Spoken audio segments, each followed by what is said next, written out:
JKB back with another episode. Today I'm reviewing Ironcast for the Nintendo Switch. Thank you so much to Dreadbit for sending over the review copy, and thank you guys for tuning in. It means a lot to me that you guys are still around after 8 years of doing this show. I recently decided to take a bit of a break from YouTube, and it's been a couple of weeks, and now I'm back and better than ever. I have a new computer, which was a huge issue with the old one. It was just falling apart and it died twice. It was a nightmare and I just needed a break. So thank you so much for tuning into this review. And something exciting that I'll be talking a lot about is I have a Discord server set up for the JKB community. If you don't know what this is, it's an app that lets you text message and voice chat with the whole community. It's a lot like Skype, but you have different, sort of message board rooms, and then you have a voice chat room or various voice chat rooms where we can all just go in there and discuss. And one cool thing I'm going to be doing after I release a review, I'm going to go over to the server and talk about the game I just reviewed. If anybody has questions in the voice chat or the text chat, it's going to be an awesome time. And I think it's kind of unique. So if you have, you're kind of sitting back wondering, should I really get the game after watching my review? I can go there and we can chat. We can have a really good discussion about the game, away from this video. So thank you so much for tuning in once again. It means a lot to me. Let's get into the review of this fucking awesome game for the Nintendo Switch. Ironcast is a turn-based strategy puzzle game set in a steampunk 19th century. You command a mech, also known as an Ironcast, and your job is to repel the evil French from invading Britain. Each mission in the game is procedurally generated, and the game features permadeath when in battle. So this is a roguelike game. You can only save during the loadout menu screens, and missions are conducted using a match 3 puzzle system with colored tiles on a grid that represent resources for the Ironcast that you control. When talking about a roguelike game like this, it can get very difficult to make you guys kind of see exactly what it is. I think a lot of people will get it right away, but there's casual gamers out there that might actually love this type of game, but just look at the screen and think, this is overwhelming. But it has a learning curve that you can get over within the first 5 to 10 minutes. And once it's past that, the level of depth really shows itself. And that's where we get into the meat and bones of this game, and the replay value goes through the roof. So in gameplay wise, you have a mech that you don't really control more than just you're commanding it.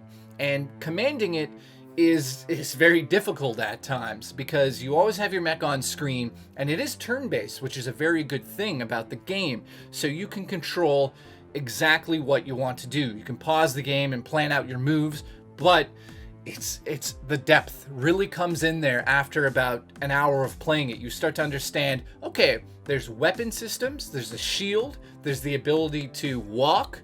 All of these things play into the combat and the balance of the game. So in the game itself, when you're walking, for instance, in your mech, that's sort of avoiding the bullets of your enemy. Or when you're putting your shield up, that's obviously a shield. When you're using your weapons, you have to think about things like, is this weapon going to pierce the enemy's shield? Is this weapon going to break the enemy's shield? You can target different systems on the enemy's mech itself. You can decide where you want to heal your mech.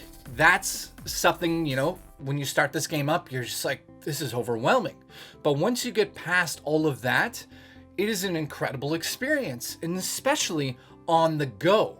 It's just something that's so perfect for the Nintendo Switch and the touchscreen that I highly recommend this right away off the bat here for anybody that likes a turn-based strategy game. And I'll talk about the puzzle aspect in a second here. Between each mission, you have the chance to spend experience level points on items for your Ironcast. You can also assign abilities and upgrade your weapons, the drive, which lets you walk, and then of course your defenses, which is your shield. Make sure you repair your damaged Ironcast after battle because, guess what? If you die in battle, you gotta start all over. This will be the only chance to do so in the game, so it's super important that you spend the time understanding this game before you just jump into it. Another thing I should bring up are the stats. So if you're the type of person that really likes looking at the stats on screen, like let's say Diablo 3 or even Fallout 4, when you're looking at the stats and you're looking at the numbers and you're deciding like, should I upgrade this? this plus this equals this, or this plus that's going to do something incredible over here. That's the type of thing you're going to get into in this game. You're going to have a lot of depth. And I keep talking about the depth because I was super surprised with this. And the fact that it's procedurally generated means that you kind of see the same thing over and over at the beginning, but once you get past like the 14th mech, it starts to get ridiculous. The puzzle aspect doesn't really seem that very deep at the beginning of the game, but all of a sudden new gemstones are introduced to you as you progress, which brings in a new welcome level of depth that really doesn't show itself when you just watch this gameplay, because it just looks like a simple match 3 gem type game like Bejeweled or something like this. But once you get into it, it introduces different gem types and you can link them, and you know, the more that you combine equals more XP, and you can see where this goes. I was a huge fan of Puzzles vs. Dragons on the 3DS and on the iPhone, and this is just like one of those games that really plays into that. The idea of like building your resources with the puzzle game itself. So say you connect like 3 blues, that's your coolant, which cools down your mech. So you need to do that. So you got to pay attention to these things, and it's a lot of thinking and it's a lot of depth. And I'm just really happy with this game because I didn't feel like that's what this was going to be. And the game has been around since 2015. I would have never ever played this unless it was for the Nintendo Switch. When you die during a battle, you're given commendation marks based on your current XP level. These marks can be spent on new characters with different abilities, new Ironcast mechs, abilities for the Ironcasts, augmentations, and boosters to help you start over. Let's get into the cons and the pros of the game. Let me start with what I didn't like with the game. The presentation is very basic, but a lot of people are going to argue that that's what this should be. In a game with this much depth, you don't need this overbearing story on top of it, and that makes a lot of sense to me. But I do see a lot of text-based interactions between the characters and your commander, and you want to kind of get into it a bit more. I felt like I just wanted some, at least voice acting would have been really interesting. So that to me, it is kind of a negative to me. So just being honest, that's what I'd like to see that. And then the other con that's in this game has to be the UI can be very confusing when using the Pro Controller or the Joy-Cons. It's very confusing. It's very different than using the touchscreen, because with the touchscreen you're just boop, boop, boop, boop, boop, you're done. With this you have to move around the analog sticks, which has sort of a reticle on screen, and you have to go and point at things, and it's very, you know, it's a little confusing at the beginning, but you get over that. But I really do feel, yeah, getting into the pros, one of the amazing things, I do feel that the touchscreen is the best I've ever seen on the Nintendo Switch.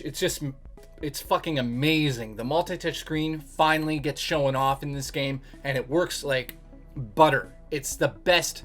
I've never seen anything like it on the Nintendo Switch yet. So playing this on a bus or a plane or in your aunt's house because she's been evicted, it's awesome to play on this touchscreen. Some other things I really like about the game: steampunk design looks spectacular.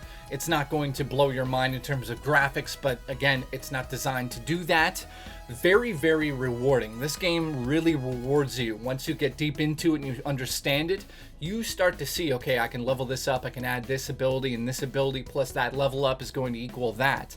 And when you start to use different weapons, that's another plus. In this game, it's pretty cool to see the interaction with the weapons on screen, and the first time you upgrade a cool weapon and you use it and it like takes half damage off of the opposing force, you're just like, oh my god, that was amazing, and you feel this like reward. You're like, yes, I worked for this. So that's spectacular.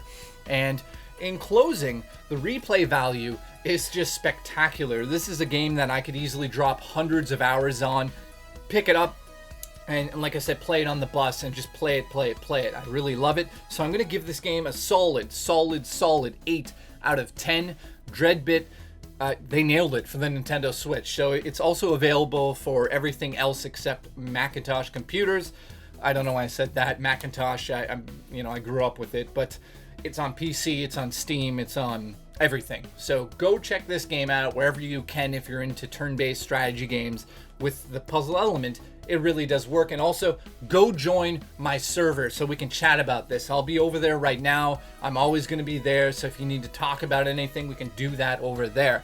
Thank you so much for watching this episode of JKB, and I'll see you in the next episode of JKB.